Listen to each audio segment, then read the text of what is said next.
Global जो बाजार season में अब एक ऐसा मोड़ देखने को मिल रहा है जहां एक तरफ उत्पादन और स्टॉक तो बढ़ रहे हैं, दूसरी तरफ दुनिया के बड़े खरीदार आयात कम करने की पूरी तैयारी में हैं।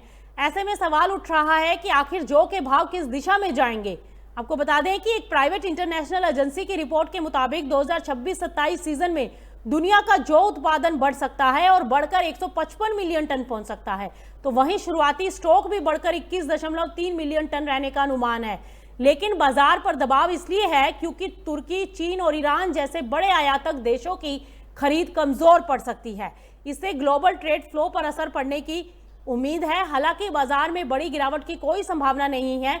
इसकी वजह है दक्षिणी गोलार्ध के कुछ प्रमुख उत्पादक देशों में उत्पादन घटने का खतरा, जिससे निर्यात उपलब्धता कम हो सकती है। ऐसे में माना जा रहा है कि पूरे बाजार में चीन अब भी सबसे बड़ा सपोर्ट फैक्टर बन सकता है। पिछले सीजन की शुरुआत में चीन यूक्रेनी जौ का सबसे बड़ा खरीदार था। अगर जुलाई में चीन की खरीद दोबारा एक्टिव होती है तो नई फसल के दौरान कीमतों को एक अच्छा सपोर्ट मिल सकता है। अब बाजार की नजर 2026 में संभावित एल नीनो पर भी रहेगी। मौसम मॉडल ऑस्ट्रेलिया में सूखे का खतरा बढ़ने के भी संकेत दे रहे हैं और अगर ऐसा हुआ तो वहां जौ उत्पादन और निर्यात दोनों प्रभावित हो सकते हैं।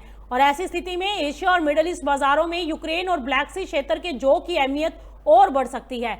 यानी कि पिक्चर ये बन रही है कि ग्लोबल जौ बाजार में फिलहाल सप्लाई और डिमांड के बीच बैलेंस बेहद नाजुक है। उत्पादन बढ़ने के बावजूद मौसम और चीन की खरीद और ऑस्ट्रेलिया के हालात आने वाले समय में जौ की कीमतों को तय करेंगे।